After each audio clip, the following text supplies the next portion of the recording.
Or, I mean, you can.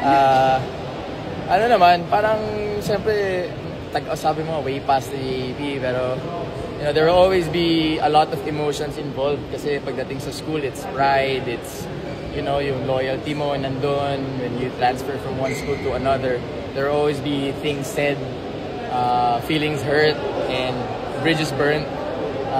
But again, you know, with Mason, as much as I am an Atenean, you know, he has to make moves for his own career. And for all the other players, I'm sure they're all just preparing for a brighter future ahead of them, whether they stay in one school or they move to another.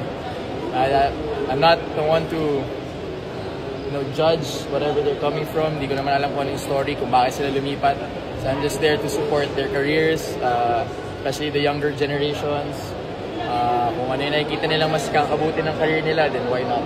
I made a move also, maybe on a bigger scale from one professional league to another, because you know you want to grow, you want something better for you, and that's what I did, and maybe that's what Mason is also thinking, and all the other players that also made the move. So yun lang naman for me. Pero neutral lang ako, hindi naman